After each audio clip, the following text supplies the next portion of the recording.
What's up, everybody, and welcome to the Box Out Boys podcast. We are the NBA podcast of the people, your home for lukewarm takes and substandard analysis. I'm Titus Two Shots Dominguez, and joining me tonight, it's Chris, the Stats Man Gorman. Hit him with the stats, Chris. We don't need stats. Bulls won. Let's go. Bulls won. And on that note, he sees red. He is our most diehard fan. He's hyped right now. The Lawn Boss, Joe McCrowski. Get them buckets, Joe. Put some respect on his name. His name, him. Done. Him. You know V. who him is right now. You know who him is. You know who him is. Adam is not with us tonight. We interrupted his nap schedule by going after the Bulls game. So we'll have to have him on next week. But let's just get right into it. We're talking tonight, play-in recap from the games tonight and then the games last night. We're going to do a little playoff breakdown, talk about some juicy matchups. But, man, right into it. We're all hyped. The Bulls just won, beat Toronto by 4.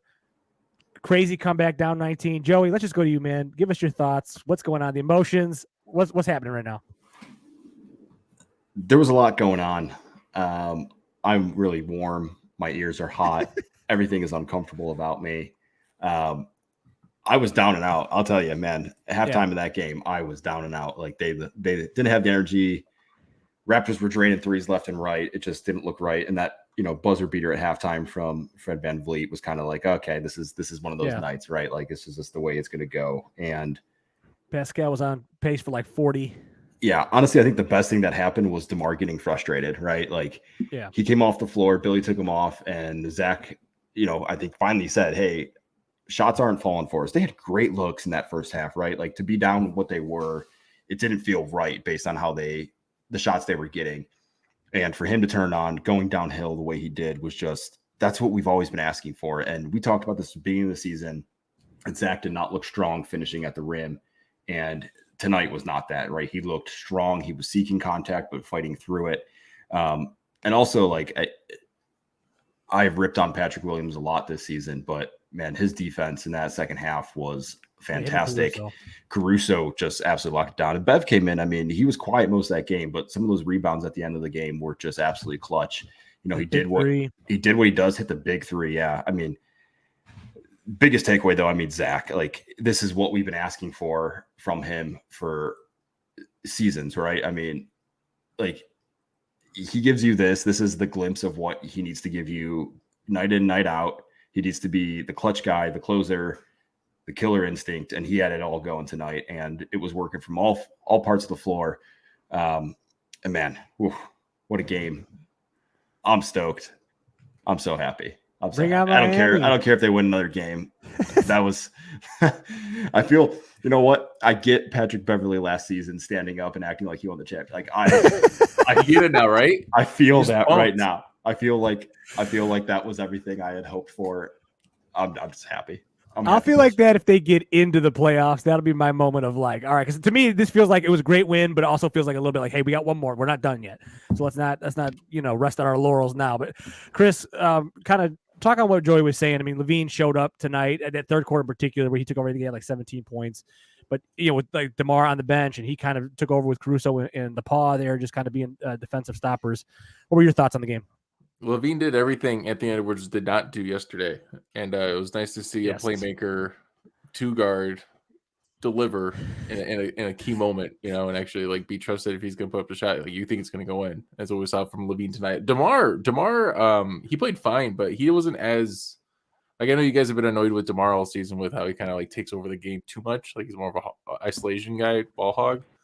But it felt like Levine was just the guy, and yeah, it really worked out. Kobe White did all right. We got 9 points out of him. Shout out. So, but the one caveat I do want to show out here, the craziest stat is the fact that the Raptors went 18 of 36 from free throws, 50%. I think that might be the worst free throw percentage of the year for a team that shot 30 or more free throws. I'm sure that is.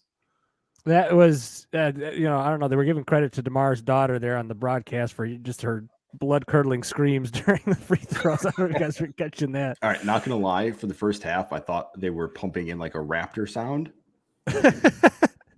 And I was like, I heard it. I was like, really annoying. Screaming? I was like, why are they putting a raptor sound in? And then they showed it. She became internet famous tonight. Yeah. She definitely 18 to 36, you said, Chris, from the free throw line? Yeah, free throws. Terrible. Wow. Well, as Lee Ellis would say, righteous free throws, kids. Practice free throws, kids. I mean, I got at that point, you're like, Toronto should have won pretty comfortably here if they could have made, 70% of their free throws, but that was not the case. Yeah, I think you guys kind of hit the nail on the head. Sucks to suck. Zach this was exactly what you want him to do. You know what I mean? It's kind of what we've been talking about, or like what I've been harping on, where I would rather see Zach being the guy as the closer versus DeMar. It kind of there was some sketchy moments there at the end. I think Zach took like a kind of ill-advised three once, and there was a DeMar possession that looked very familiar to some of the bad fourth quarters they've had in the past. But at the end of the day, they came through and got the win. A terrible, terrible foul call on the Pascal Siakam 3 free throws to get Awful. What was going on. He was clearly on the floor. That was terrible. But we were all in the group chat. Hey, ball don't lie. And he missed 2 shots. So yeah, terrible. After watching Conley do that yesterday, it's like, no, there's no chance Pascal's hitting all 3 of these. He's not doing it. Not tonight. I was finally happy to see them play through the hot hand, and it just felt right. Like you don't have a point guard to actually run your offense, right? Your game is pick one of the two and let them do what they do. And so many times this season, we've seen Zach have good third quarters, and then DeMar takes over in the fourth, and it either goes great or it goes really bad. And more times this season than last, it's gone poorly. And I've been harping on that. And to see DeMar not do that, the baskets he scored in the fourth quarter were, a dunk, a layup, got a foul deep in the paint, though. I mean, he wasn't settling for mid-range. He was getting in there, trying to draw contact. And if it wasn't there, he was making the right pass. And it just, I don't know what clicked, but it took 83 games for it to finally click. But it did seem like, I know there was that one layup or dunk. No, I think it was a dunk where he hammered it home, but that was off of like a Levine action where Levine had gotten some penetration, drew the defense. The defense was really trying to harp on him at that moment, and then he got it to DeMar. And that's kind of what I would like to see too from these guys. Let DeMar kind of play off of Zach and be more of that filler role, kind of, all right, I'm here if you need me. And once the attention was drawn by Zach, DeMar was getting to the basket pretty easy. So good stuff there. I made it 83 games. We'll make it 84 on Friday, guys. It's 83 so far. Let's go. There he goes. Wow. 84. Oh wow. Well, let's round the Bulls. Let's do this real quick. So Miami lost to Atlanta. We'll touch on that game here in a little bit, but looking forward a little bit now to that matchup with Miami. You mentioned to us last night you were hoping Atlanta would lose, so that way you felt like that was a better matchup. But I don't hate that Heat matchup. I kind of think it's going to be very similar to this game, where two kind of defensive-minded teams, a little lower scoring, and I'm kind of curious to see if the Bulls can kind of make something happen there in Miami. 2 road games would be tough. What do you guys think on the Miami matchup, Joe? The thing that scares me the most about Miami is they seem like a team when desperate that they can really put it together. Like Atlanta seems like the kind of team, like when they're up against the odds, like they don't have it together. Right? Last night, that goes against that point, right? They went out, they were not the favorite, and they laid it on them. They laid it on them big, but kind of felt like if they lost that game, there was going to be a lot of chatter about the media and all that stuff about this is what they've been all season. They've underachieved. It's continuing. Miami doesn't seem to affect them in a negative way when they hear that kind of stuff. Like they seem to kind of come out and go the other way. And Jimmy missed a lot of easy layups last night. What do you call them, Tyus? Bunnies? He missed a lot of bunnies. Missed a lot of bunnies last night. I feel like that's the scary part for them is you're going to see a much more determined Miami Heat team, specifically Jimmy and Bam. Yeah. Lowry played great. He had 31 or something last night. Yeah. The matchup is better. I think you're right. Like the Hawks games were, kind of hit or miss for the Bulls all season. The Hawks have some size. Miami doesn't have as much size. They have Bam, but after that, it's not, there's not much after that. Cody Zeller, Kevin Love. Yeah. They played 6 minutes combined. Capella torched Vooch, right? And we haven't seen the Heat torch Vooch. But the Bulls handled size tonight, right? If they play second half defense against Miami for 4 quarters, they're going to get out of there with a win, right? Like they need to come out with the same intensity that they had. Just my biggest fear is that Miami up against the wall as a desperate team is a dangerous recipe. Yeah, I mean, I do kind of like the rhythm of winning a game and then going into this game coming off a win versus Miami kind of coming off a loss, having to kind of get it back together. I do kind of like that, but Miami's going to be tough no matter what. Chris, what do you think, man? Yeah, no, like the thing with Miami is like you always just think you just assume Miami's going to put it together. You look at them on paper. You see Max. You know, it's funny when there's a player on a team that you still have to say the full name of it. I feel like that's kind of an indicator that you don't think that they're like a good player. That's how I look at like Max Strus and Gabe Vincent. There's no nicknames for those two guys. Cody Zeller. Cody Zeller, right? Kevin Love. Oh Kyle Lowry. Right. Well, Love. You call him Love. You call him Lowry. Jimmy Butler. Oh my gosh. No, you say Bam Adebayo. This is the whole team of. This is the best point ever. You say Bam. You guys aren't. You say Hero instead. You don't say Vincent. Like if I said Vincent, who do you Max? America says Strus. You have to say the full name. But Max Strus. So I like the Bulls' chances. You know, it's if LaVine can, live up to that max contract again, gut this team into the playoffs, it'd be fun. Sure. Like, the thing is, the underlying thing from all this is then they have to go play Milwaukee, and we all know how that looked last year, and I know it'd be fun. Fine. I'll see you boys in Milwaukee. 4 or 5 games. So this is the biggest game in Zach's tenure with the Bulls. Probably against Miami? Career. No, this one tonight. Tonight. And Friday will be the next biggest game, right? Yeah. Like, this was the defining moment. Like nobody expected them to win that series against Milwaukee last year, but he came off the max contracts this year. He had a terrible start to the season. Everybody was all over him for not performing. Like if he had a bad game tonight, I think Titus would be out here slandering the man left and right, telling him he's a bum, cut him up, cut the team, trade him. It's done, right? But instead he comes on here and says, "Our guy," right? So our guy Zach. I love you, Zach. So, I never died for a second. It's going to be a fun matchup Friday. It should be fast. It should be high energy. We got a Jimmy revenge game, right? Jimmy revenge game is scary. There's a lot of scary parts to Miami. The Jimmy factor, I think, is. But I'm kind of curious. Can like Zach or DeMar kind of go toe to toe with Jimmy? And then I think if one of those guys has a big game, and I'm hoping it's Zach. But I would take a DeMar game too. I mean, he might have like a little bit of a revenge game after tonight's sort of mediocre performance. If one of those guys can just kind of go shot for shot with Zach, I like the rest of the Bulls team versus the rest of the Miami's team. But I think it's going to come down to which guy just goes out and gets 40. So which guy gets his? Which guy gets his? Should be fun. All right, let's go back into last night's game. We can go ahead and start with that Heat Hawks game. That ended up kind of being. A fun game towards the end there. It started off a little slow. I think it was Miami was up quite a bit, right? At the beginning, it was very similar, or I'm trying to remember, or was it Atlanta? Right? Atlanta, right? Atlanta. That's right. I'm trying to, there was so many blown leads last night. I was trying to remember what the leads were. Atlanta was up like 18 or 19. Yeah, and it was looking like it was going to. Miami got it down to 4, and then just kind of tailed off from there. That's right. Atlanta just kept kind of holding them off. Miami kept making their runs, getting it close.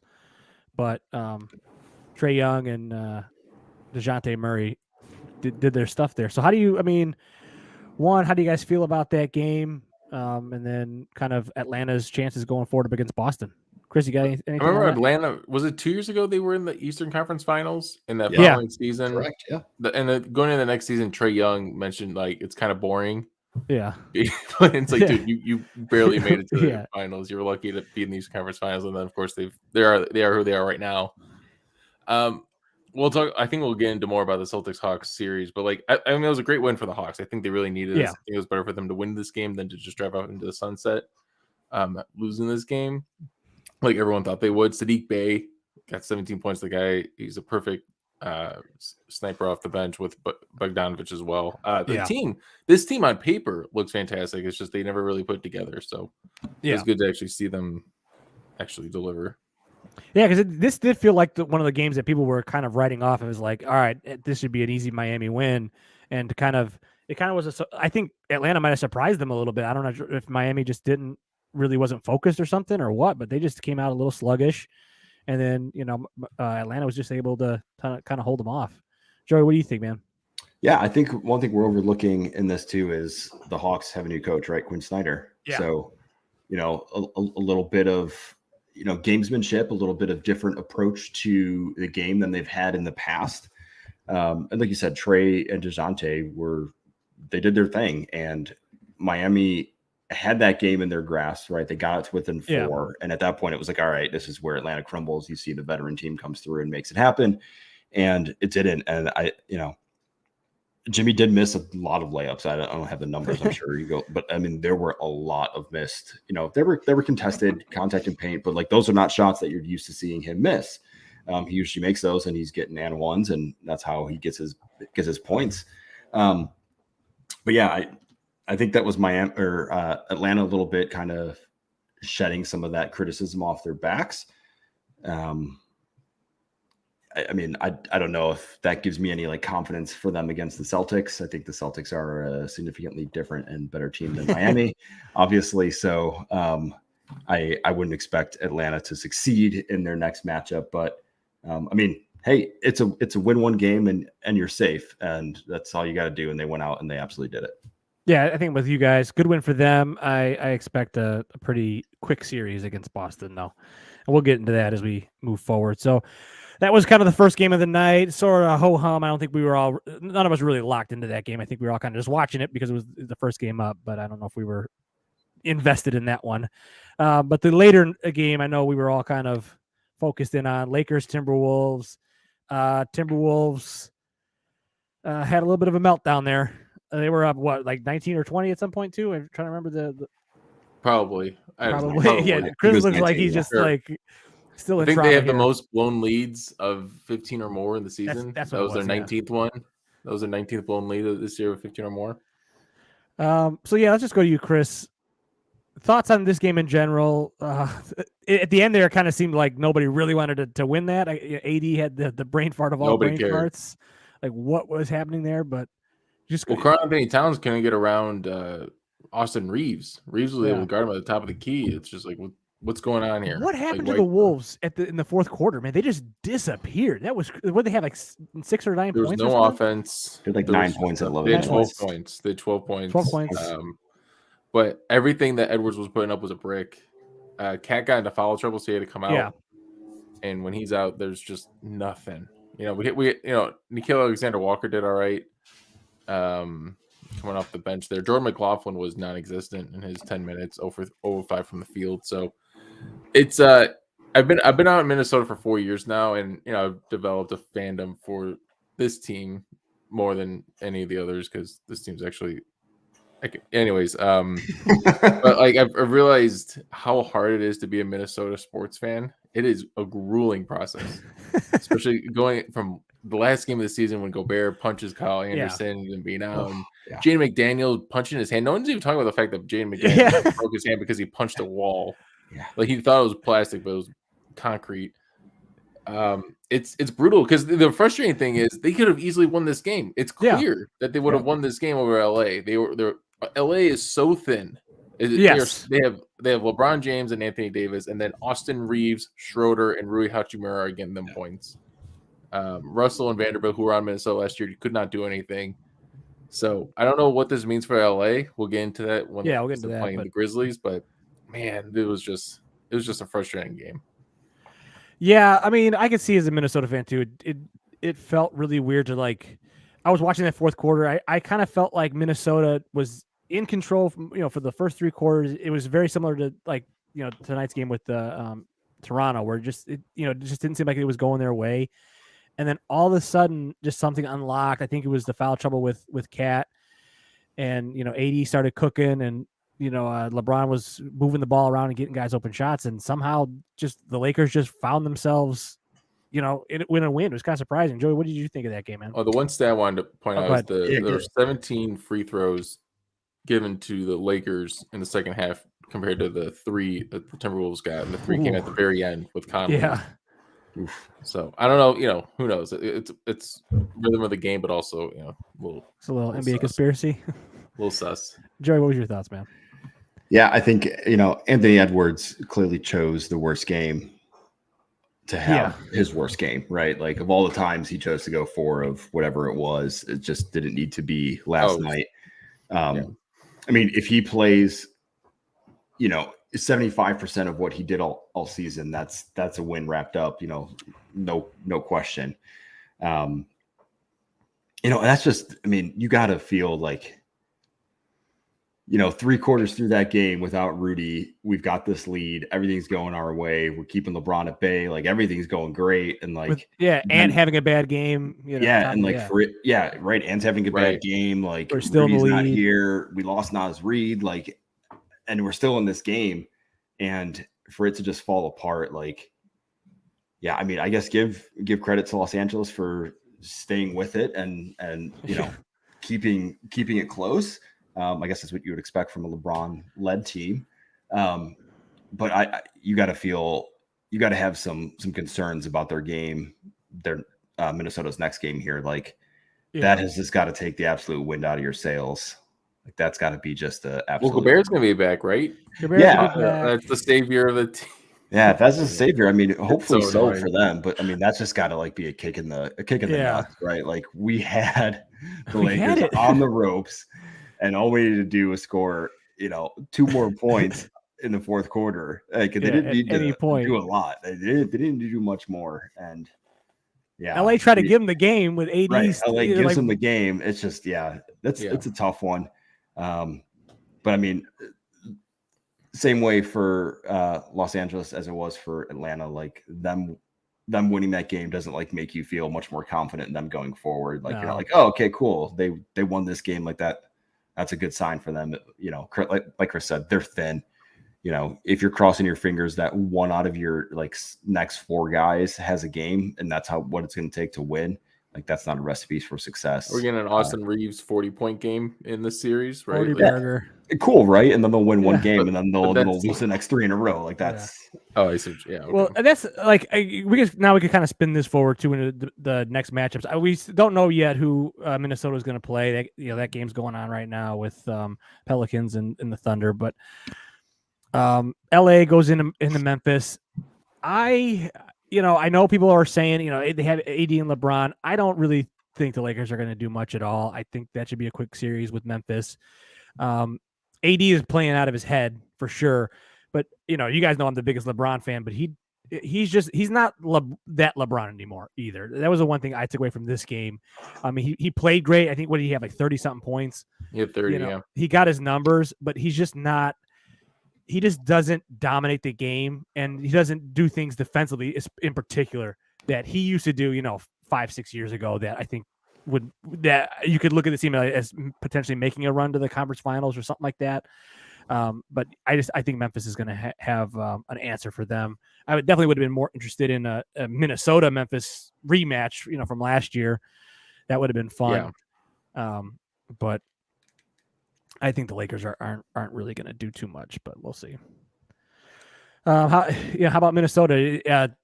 Chris, is there any matchup you prefer? Coming out. I wanted the Grizzlies. That rematch matchup was it, man. That's why I'm just a little bummed out from that. But even in the next playing game, is there a team you want in particular? You want to not see? Well, they just beat the Pelicans. Okay, yeah, that's right. I don't know if they would beat them again. I guess I would rather see the Thunder. The Thunder are weird. They got 2 guys named Jalen Williams starting. One of them is second rookie in the year, and the other one's playing center, but he's really a power forward. And the team is scrappy, and to beat so it would be kind of more embarrassing if the Thunder beat the Timberwolves. So I guess I'd want to see them play the Pelicans, just because if they lose, it won't be as bad. It's just this team, it's a tough team to root for, man. It's tough up in Minnesota. It's tough. He's on the struggle bus. He doesn't. I'm so glad I don't have that feeling yet. Yet. I was really hoping tonight wasn't going to be that night. No. I know, but we dodged a bullet there. It was looking grim for a minute, but all right. Well, the play-in games were fun. We'll have another round of games on Friday for the play-in, so definitely something to look forward to. Obviously, the Bulls matchup, so it'll be fun, and the Timberwolves. So all our teams are playing. So let's go ahead and look forward to the playoff breakdown. I think one of the things we wanted to do, Chris had this idea to kind of go through all the teams that are in the playoffs. I'd say we'll go with currently in the playoffs. We'll leave the teams that have yet to make it in. So we'll just go down to 1 through 7, and kind of give you a reason why each of these teams could possibly win the whole damn thing. it was a struggle for me to kind of find some reasons here for some of these teams. I agree.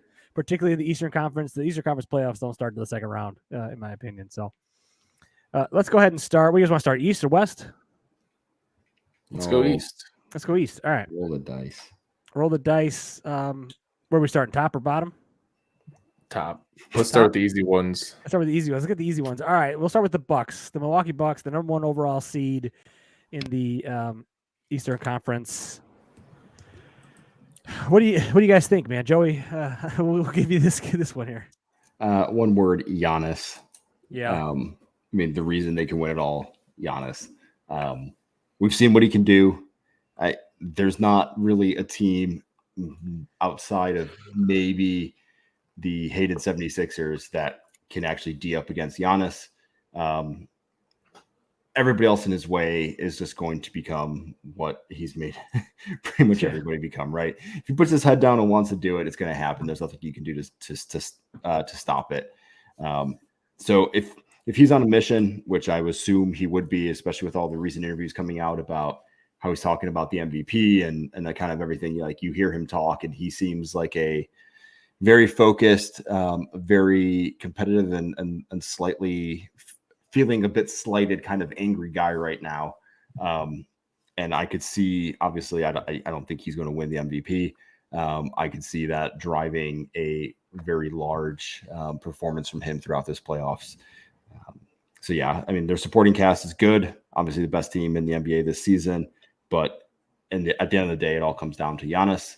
And as we've seen in the past, he delivers when it matters most. And I don't see that changing anytime soon. Yeah, I agree. That's definitely the kind of the odds-on favorite here. But let's go to Boston. I think they're the second team. I actually think that that's going to be the NBA Finals, essentially, Boston versus Milwaukee, if that happens. Yeah.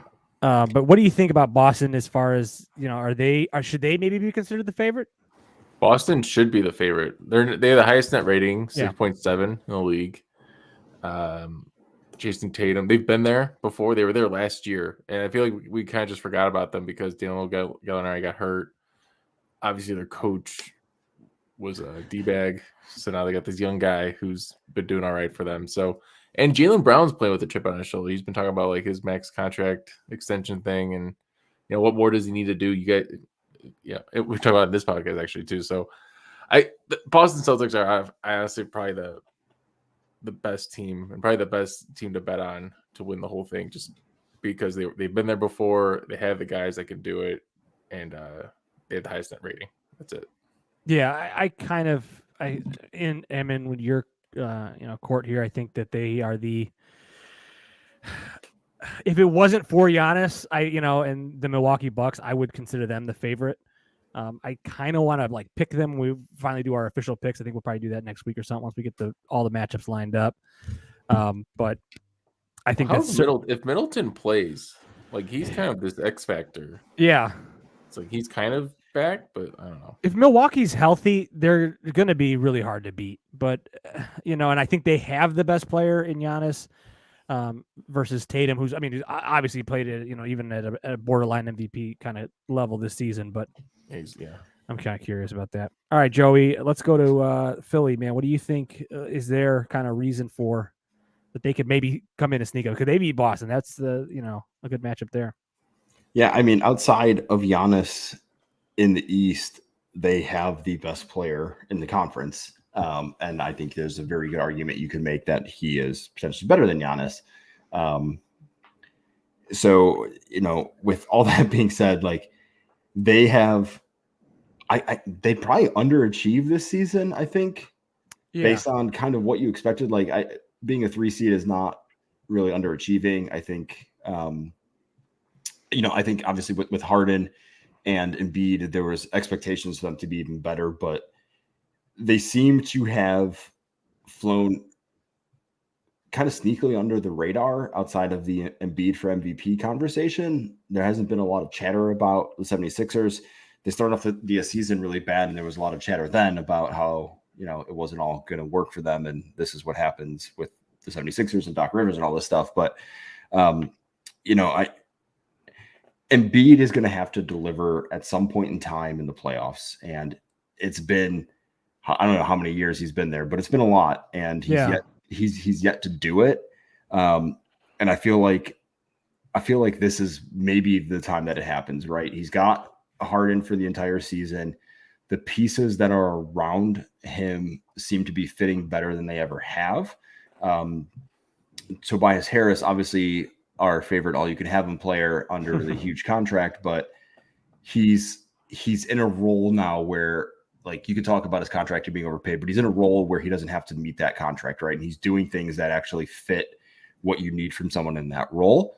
And just their role players too are kind of just all slotting in right. So especially in the matchup with the Nets, like, I think this is a pretty easy matchup for him against the Nets. It should be. The Nets are playing on complete house money. If they didn't have the 13 game winning streak that they had before all of these players were on this team, they wouldn't even be the 6th seed that they are. But, for me, the reason that the 76ers can win it all is they have the likely MVP. Embiid has been on an absolute tear right now. He's playing with confidence. He's playing very efficiently, and, he's going to continue that in the playoffs. And if he does that, there's not a lot you can do to stop that. Yeah, I certainly think this team is interesting, and I think you're right. You hit the nail on the head there with Embiid being kind of the catalyst. He hasn't really been healthy in the playoffs in the past, or has struggled. This season feels just like it's going to be his time, and I think they're going to be a scary matchup for Boston when they get there. So, if they get there, it should be. Chris, let's go to you. Number 4, the Cavs. This one's easy. Yeah, Cleveland sneakily have the second best net rating at 5.6. I feel like nobody's talking about this. It feels like it's like the top 3 teams, and then everybody's like, okay, and then Cleveland. But they had the best defensive rating too. Yeah. Apparently Evan Mobley might win defensive player of the year. But here's some chatter about that. And some chatter. I guess, like, Jared Allen's right there, so I don't know why he should get it over someone like Brook Lopez, who's been just an insane player this year too. But I mean, Donovan Mitchell's hitting it out of the park. That trade, he just came in. He was a lightning rod for this franchise. Him and Garland is a great 1-2 punch. Obviously, we just saw with the Bulls. You need a 1-2 in there. Mobley, Allen. So this team they could be a sneaky good. The thing is, I kind of see this team being like a 6-7 game, maybe get there, but really we're going to try it next year. I think that's kind of how everyone's thinking, but you never know. They could do it a year early too. I think that whole point about them having like the best or the second best net rating is really going under the radar because nobody's really talking about that. Because people are saying like this 4-5 matchup with the Knicks is going to be a pretty tight game, and I kind of don't think so. I think it's going to be fairly easy for Cleveland, but hey, I could be wrong. I think the toughest scenario though is that then their matchup would end up with the Bucks in the second round, and I think that's a daunting task. Where if let's say they had gotten Philly in the second round, then I could maybe talk myself into them making some noise, and then all right, then if they're in the conference finals, anything can happen. If Boston and Milwaukee had just beat each other up and had gotten there to the finals. So, I do like this team to make some noise and definitely make the second round. But they certainly could surprise people. I mean, Mitchell is a superstar in his own right, so he could easily take over and win them a series. So we'll see. Well, let's keep moving on to their opponent, the New York Knickerbockers. Joey, what do you think, man? Is this we're getting into the this is going to be tough. I'm looking through my paper and I have something for every team, and the one team that I have blank is the Knicks. Yeah. And I honestly kind of forgot about the Knicks. I forgot that they somehow became the 5 seed. And is it bad that I can talk myself into the Nets having more of a chance to win everything than the Knicks? Yeah. It is bad, right? But like, you were the biggest Jalen Brunson guy. I am, and that's the only thing that I'm kind of thinking is like, is playoff Brunson, from last season in Dallas, like that is the only reason. But still, like, if you're like 6 foot tall point guard is the only reason, like the people they'd have to go through in the East, that just doesn't seem like a likely thing. But for the sake of the argument, I guess fine, yeah. The reason the Knicks could win it all go ahead. would be Jalen Brunson. Okay, I was gonna say Mano quickly coming off the bench. There's Jason Terry, firecracker, lightning rod that can help with this team. RJ Barrett, he's been kind of a disappointment. Maybe he can take it up a gear and kind of actually become what his third or second overall pick he was. Was he a third? I think he was a third overall pick. Right. Yeah, so he's been a little disappointing. Julius Randle, 25 and 10.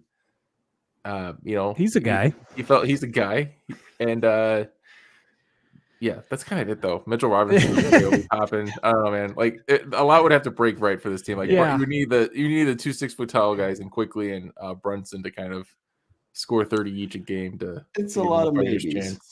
I could see this team having like a Atlanta Hawks run from like a couple years ago, where let's say they get out of this. They beat Cleveland. Let's say they get out of that series, and then who knows? Maybe Middleton it really isn't right 100%. And the Milwaukee Bucks are a little shaky, and they catch them off guard, and now they're in the conference finals. And again, they don't turn the ball over. Yeah, yeah. Thibodeau's been there, so that's kind of my thoughts on this team. Is just they could maybe have, just that kind of a sneaky run into the conference finals. Chris, you got something on the Nets? Or you want to go to Joey? Brooklyn was harder, but Joey, it sounds like you got something for Brooklyn. Yeah, I wrote down house money. Like that's a good Like, I have that for actually a few teams through here. But like, right? I mean, they have they're kind of like the Oklahoma City Thunder, right? If OKC makes it through, like they are ahead of where you expect them to be. And like all these guys, they know that the only reason they're in the 6th seed is because of what happened before they got there. Yeah. Like they didn't play bad when they were there, right? Like they had a respectable. They were 11 and 13. Respectable record. But in their minds, they're like, hey, we're here. Like they're going to play with a ton of confidence. They're going to play completely loose and free. And we've seen teams this season have really good success playing loose and free in small sample sizes, right? Utah did it for a while. San Antonio did it for a while. Houston had it for a little bit. Like teams that just kind of play wild and free, like it happens. And in the playoffs, a lot of teams like to game plan against very specific things, right? Like this is what this team does, and this is what we're going to defend against and game plan against. But when a team is like, hey, we're not even supposed to be here, we're new, like we're game planning for the next season, the season after, like you don't know what they're going to give you, and they're going to give you every look at possible. New head coach, completely new team. So, the house money thing, I think actually matters. And, Mikal Bridges is a great player. Cam Thomas, like they have guys who can put up points in a hurry. And if they're out and running and just playing kind of fun, like there's a chance they catch a lot of teams by surprise and do some damage. And that would be my kind of factor too. What you're bringing up is Bridges kind of being sort of an unknown as a number 1 too. And, obviously he's kind of was a number 4 on the Suns, but he is an excellent player. And maybe he just, maybe he blossoms into something that we weren't ready for in the playoffs, and he takes it to another gear. And that's kind of how I can maybe talk myself into it. Like you said, there's just playing loose and free. There's not a lot of, tape on him yet. So, hey, man, maybe they just, and the other thing is their matchup with the 76ers is a little juicy. And as far as, the Sixers could implode on themselves real easily. So, well, it's the Michael Bridges revenge series. Yeah, the revenge series. Sixers drafted him and then traded for, oh my God, who did they trade Michael Bridges for? He's not even in the league. Zaire Smith. Oh, that's a tough one. Guy got hurt, and he never actually played in the league. It was one of the worst trades. Nobody talks about that trade, but imagine the Sixers could have just had Michael Bridges on their team. Yeah, that would have been a big difference. They could have Tatum. They could have had Bridges. So many crazy things with the team. They could have had me. Like, it's just the whole team and their marketing team. But no, they've poor mistakes. All right, Chris, let's go to you. Atlanta, the last team up here in the Eastern Conference. What's the move here, man? Just trade, just get hot. Just doing Trey things, man. This team also does not turn the ball over, similar to the Knicks. It's kind of the same thing. Like in Atlanta with Quinn Snyder now at the Realm. Yeah, they get, who knows what can happen. They're just getting around to they're actually kind of in this sweet spot where they're starting to learn the system, and there's not that much tape on how that system kind of works. Yeah. So that could surprise some people. But the problem is they're playing Boston, and if Boston loses in round 1, that'd be hilarious. But I just, sorry, Atlanta guys. Like, Trae Young could maybe do it. No one talks about DeJounte Murray. Well, we don't. Like, is he good? Like, he's putting up points, but I don't get it. Like, I'm not afraid of DeJounte Murray. No, he seems one of those guys that just kind of faded into the background at the minute he got on a decent team, and it's kind of weird. So I meant to be more optimistic for this. I'm sorry, but that's all right. The Eastern Conference really, this was tough. The first 4 teams, I think you talk yourself into, and then after that, I don't think there's really Bogdanovich. Facts. I'm just naming names. Facts. Yeah. All right, let's go to the Western Conference. We're just naming guys now. Joey, I'll give you the number 1 slot here. Ooh. The Knicks, man, or the Knicks, the Nuggets. Wow. Well, the guys, Nuggets. The Nuggets. Bucks Nuggets. Are we getting it? Bucks Nuggets. Bulls Nuggets. Wow. Oh, hot fire. I wrote down 3-headed monster. Yes. That's the reason they can win, right? It has to be Jokic. It has to be Jamal Murray. It has to be Michael Porter Jr. Every game, all at the same time.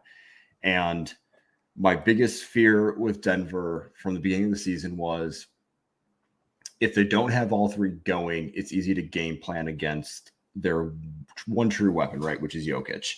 And in a 7-game series, when you can match up and kind of do that, like you can either decide like, hey, we're going to let him get his and we're going to lock up everybody else, or we're going to lock up everybody else or let everybody else get theirs and make Jokic have to struggle. So in order for the Nuggets to do damage, they have to have all 3 of those guys cooking at the same time. But they've shown that plenty of times this season that can happen. And I feel like, we've talked a little about revenge games already, but like, this isn't really revenge, but like, this is Jamal Murray's coming out party potentially, right? Like, yes. He's been out for a while. They've been kind of flying quiet with him. Jokic has gotten all the headlines. But before Jamal Murray went down, like he was just as big of a headline in Denver as Jokic was, right? I mean, he was him and Donovan Mitchell, right? The same. That series was like his coming out party, and everybody learned his name from that. And then, the knee injury happened, and it kind of fell off from there. So, yeah, they can win, and the only way that they win is if all 3 of those guys, night in and night out, are just absolutely on fire. Yeah, I agree with you here. I mean, obviously they have that big 3-headed monster, and I think you pointed it out, but I think it's a little, I don't think it's crazy to say that they could potentially have like the best duo in the league almost. You know what I mean? With those 2 guys, if Murray is really cooking, and obviously Jokic is a top 5 player. So there's certainly that potential there. I could see these guys just locking in and playing great, and I could see them making it all the way to the finals, no problem. So I think that's super interesting. You want to see them make it all the way? I want to see them make to the finals. I really do love that team. I'll be rooting for them, as the playoffs go, just because I've been wanting to see them in the finals for a while. So and I just want to say Bucks Nuggets as loud as I can on a podcast at some point. Right. All right, Chris, let's go to you. Memphis, number 2, man. Yeah, Memphis. So I think we stopped talking about Memphis after Ja. Yeah. Posted that gun, right? And now he's been back, but no one's really been talking about Memphis. They've been good though. So the thing is, they're kind of flying under the radar right now. Ja is still being Ja. They have 2 of the best snipers in the league in Desmond Bane and Luke Kennard. Luke Kennard shot 54% from the field on like 7 threes a game. Sniper. So he's making like 4 or 7 a game. It's insane what he's been doing. Jaren Jackson Jr. He was the defensive player of the year guy, but the problem with him, he gets a lot of foul trouble. He only plays 28 minutes a game. He can clean that up a little bit. Memphis can make a huge leap here. Dylan Brooks is trying to be the next Draymond Green. Maybe this is his coming out party. Have that going for him. Tyus Jones, Brandon Clark, and Sandy Aldama. This team is deep. And Xavier Tillman's really been coming along for them, taking over that Steven Adams role. So I'm not really that concerned from the front court depth perspective. So the Grizzlies, I think a lot of people are going to take the Lakers, but the Grizzlies, I think people still sleep on the Grizzlies. They were really – and also they're 4th in net rating. Yeah. So, top 5 net rating is always a top in the West.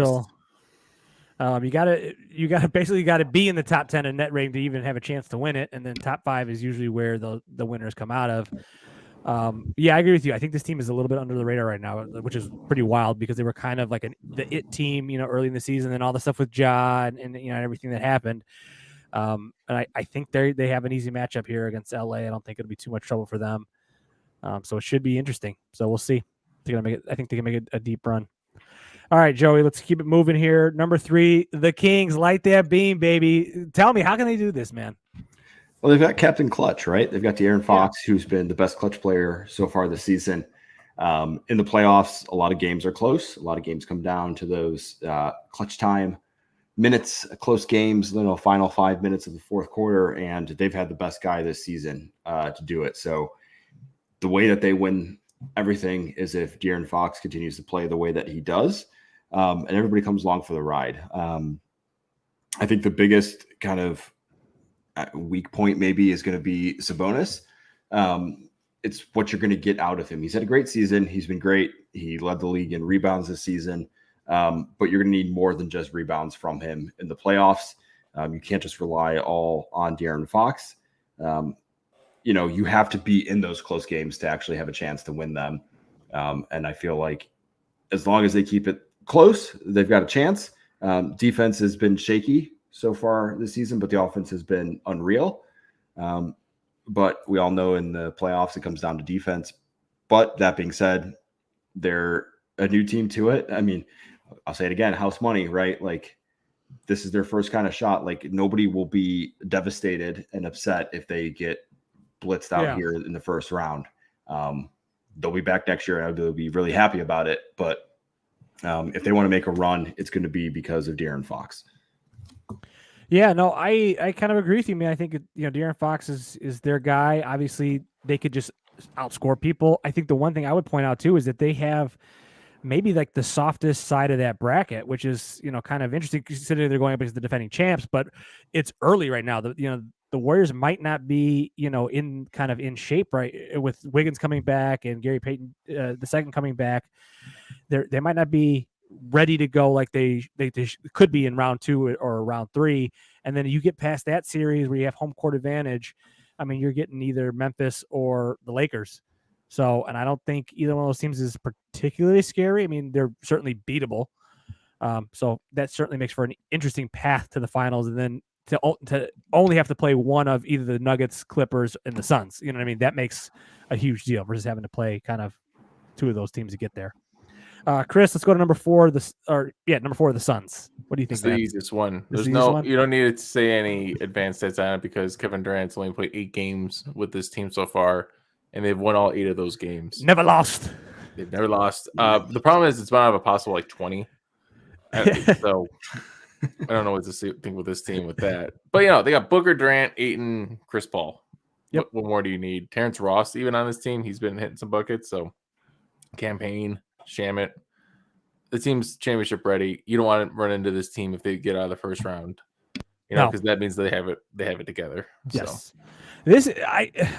To me, this is the scariest team in the Western Conference because of Durant.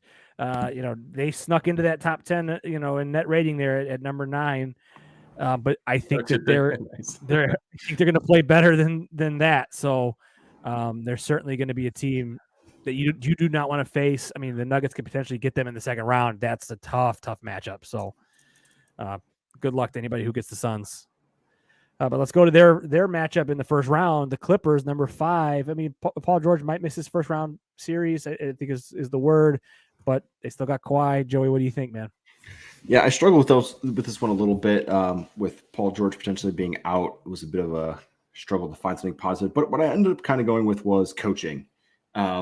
Maybe one of the saddest takes of all of these ones. But Ty Lue has proven, time and time again, that when he's up against adversity, he finds a way to scheme up a game and a game plan that works.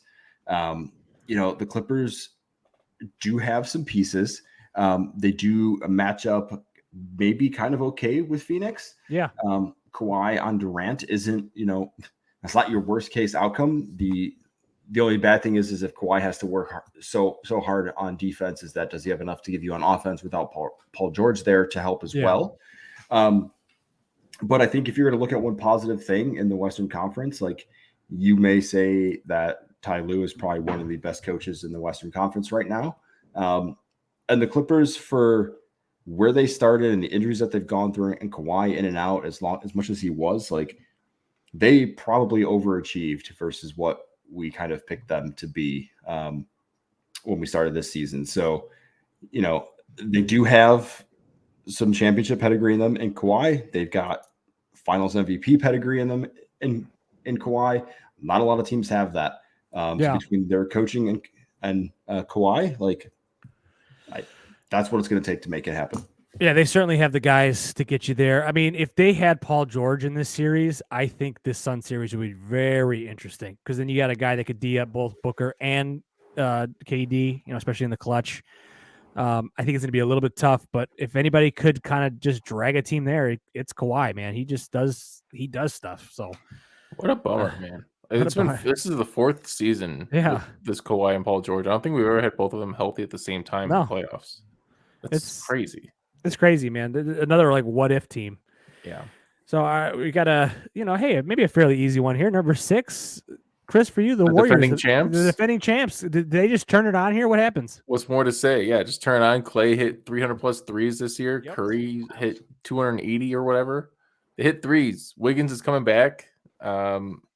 He hopefully he can just come right in there and kind of pick up where he left off. Jordan Poole has been still fantastic. He actually quietly improved year over year. And Draymond sneakily should be defensive player of the year, but I think there's kind of voter fatigue with him as well because he has been the best drop coverage pick and roll defender in the league this year. And they have a pretty solid matchup, not having to go against a big in round 1 against Sacramento. Jonathan Kuminga, Moses Moody, they're itching to try to become, bigger stars in this league. And I think in these playoffs, they have a big opportunity to expand more. And then I forgot about Gary Payton II. He's been awesome. Coming back. So, no, it's not that hard to make a case for the Warriors to win. The one thing is they are 11th in net rating. So it's kind of a bummer. Yeah, they're just outside. But you know what? The only times in the past 20 years somebody who's been outside of that top 5 in net rating has been a defending champ. So defending champs. They usually get the benefit of the doubt there. But they're not the typical defending champ where they've we're still like a top seed. They're just they've had some struggles this year. As far as guys being out, that terrible road record. But again, that side of the bracket is fairly easy. You got the Kings who are unproven. Maybe they just the lights are a little too bright for them, and the beam gets dim. And then you got, then them and maybe potentially Memphis would be a hell of a series with how much those guys hate each other. But they've seemed to have Memphis's number. Yeah, certainly be interesting. And then if they get there, they're a KD, Suns Warriors rematch, that'd be fun too. So that'd be a great finals or conference finals. All right, I like that. And all right, Joey, we'll give you your favorite team. Yeah, the Lakers, man. What is this? What is this is right. Well, I thought they were going to not make the playoffs at all. They are the 7th seed. They are the 7th seed, so they're in. I think this one's pretty straightforward, right? Yeah. How do you win if you're the Lakers? Well, you have LeBron James, and as much as I dislike the Lakers, and I'm not a huge LeBron fan, as I've said multiple times, I will never argue that he's not a great player, right? I will argue his shenanigans and all the other stuff. Yeah. But when it comes down to it in the playoffs, LeBron is LeBron. And he can carry you through all the way, right? Like he's 37. He's proven that doesn't mean anything at this point in time in his career. AD has been playing at a clip that, is hard to stop. So between those two guys, they can win you series easily. The problem is if any one of them gets injured, any one of them has a slight off night, that's where it's going to come down to it. But if you're a betting person, I'm assuming you're probably going to get pretty good odds on the Lakers in the West right now. And you'd be hard pressed to not take some of that. I think they're kind of favored, actually. Are they really? Yeah, I think they're like the 4th favorite. Get out of here. Yeah, no, I mean, it's the Lakers' money. Money. Is it just to win a series, or is it win the title? I think to get out of the West. I think they're one of the favorites. I know it's crazy. I think it's because you got Memphis and the Kings in the 2-3 seed. I think is that just Lakers money coming in it's just Lakers money. Yeah, that just seems wild to me. Yeah, it is wild. Never mind that thought. Then I just think LeBron can do it, right? And if they're gonna do it, it's gonna be because of him. It's not gonna be because of anybody else. Like AD could average, 40 a game, but if LeBron averages 15 a game, like they're not winning a series. Yeah, I guess actually Lakers are 5th to come out of the West. Okay, so well, it's not crazy. Yeah, that seems like pretty good money. Then I would play some action on that because it's LeBron and you can't discount him. And like you just said, the road they have to take is not terrible. Yeah, that side of the bracket is not bad. So it just comes down to how much effort are they going to have to put into this, and can they stay healthy through the grind?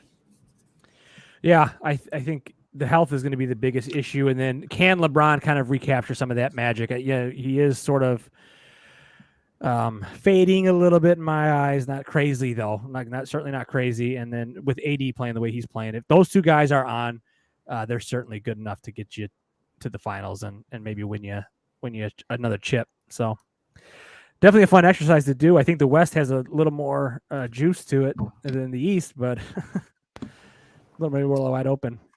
Yeah. But speaking of juice, go ahead. I think it's mostly wide open because the Warriors are the 6th seed. Yeah. Like if the Warriors were not there, I feel like it'd be maybe a little bit more top heavy like the East is, but because the Warriors found their way to 6, yeah, it kind of makes it interesting all the way down. And if the Suns had been better all year, and it was like a Warriors, Golden State, Suns as 1, 2, 3, I think, or Nuggets, Suns, Warriors, I think that would be a little bit more definitive. I'm with you guys there. Well, that was a great exercise, and like I said, speaking of juice, let's talk about the juiciest matchups of the first round. I'll go with my two here first, since I kind of threw to you guys for the whatever we just did. Everything else. I think the Kings Warriors is very juicy, and I think the Suns Clippers are the two best first round matchups across the board. I really don't see anything in the Eastern Conference being too juicy, unless the Bulls get the Bucks, and then there's always a chance. Just kidding. But then other than that, I kind of feel like everything should be pretty chalk. But these are the two series where I could see some fireworks. What do you guys think? You guys agree with that, or do you think there's another series that could potentially? It's just the West, right? Because I like Grizz Lakers too. Yeah, I think that would be interesting. Nuggets Timberwolves. Also, hey, it could get interesting. No, that's the thing of like Bucks Bulls, like. Yeah. No, I agree though. Like the because you can see an upset. It could be kind of weird if we saw like a 6 seed, a 7 seed, and a 5 seed in the second round. Yeah, we're looking like the March Madness bracket. Right. Yeah. Ooh. Yeah, for real. Well, who won that? We still have to. UConn ended up winning it. Yeah. No. Between us three. We don't know. We don't know. Yeah, figure it out. I think we gave up on that one. Yeah, I think that's pretty good. I know Joey deserved to win it. That's why. No, that's what it was. Such a bad shot. Any other matchups pique your interest, Joey? No, I had Warriors Kings written down. We talked a lot about the Warriors having the worst away record, or road record all season long. Draymond has come out and said that the reason he wants to play the Kings is because it's pretty much a home game for them in terms of like it's a bus ride down the highway. They don't have to travel a bunch. And there will undoubtedly be Warriors fans in Sacramento. So that was pretty juicy. The Kings, there's a lot of hype. Their fans are hyped too. So I'm excited to see that one.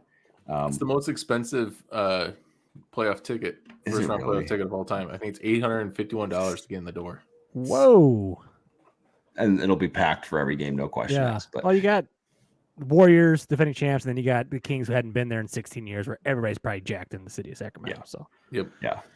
All the juice is in the West until maybe the Eastern Conference Finals if you get something good, but the matchups in the West to start are significantly juicier.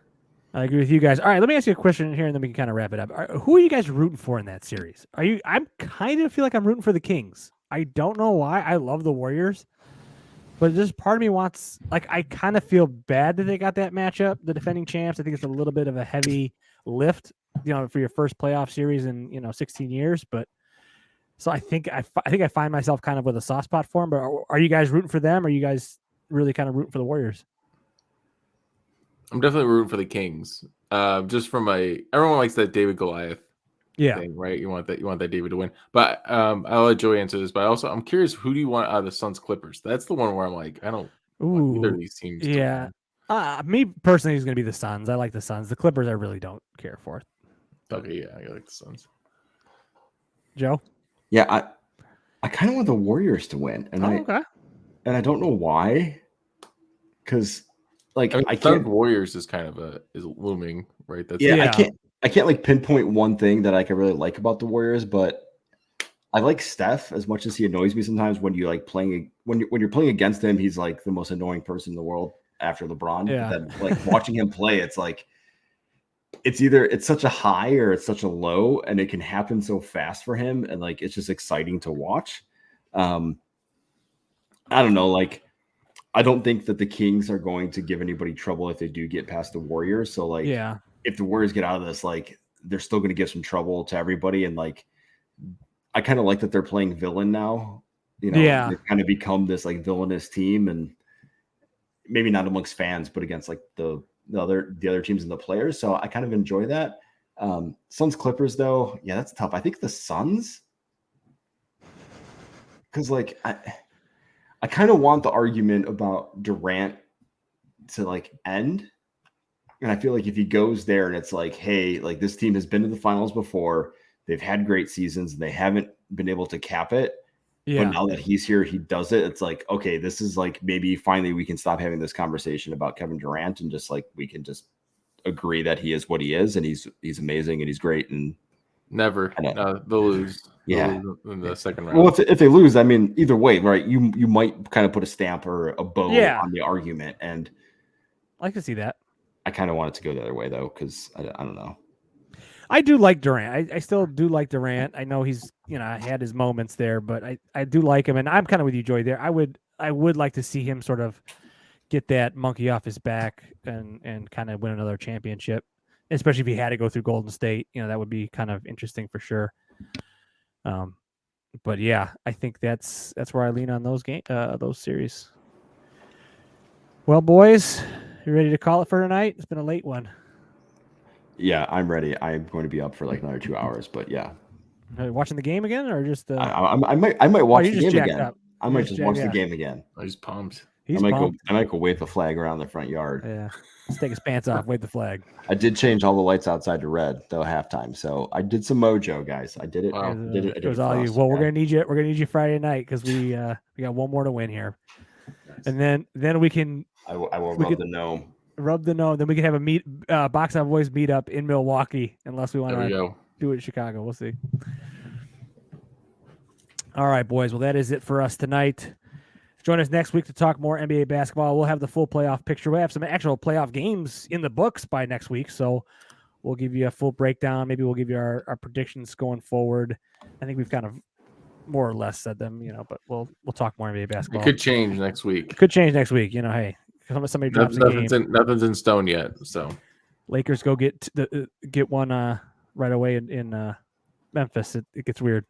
Follow us on Twitter, Instagram, YouTube, and Twitch at the Box Out Boys. Slide in those DMs. Join us live Wednesdays around 8:30 or a little later if the playoff games are going. Send us an email to theboxoutboys@gmail.com. And as always, like, subscribe, and review wherever you listen to this at now. We'd very much appreciate that. So for Chris, Joey, and Adam, I'm Titus. Until next time, Box Out!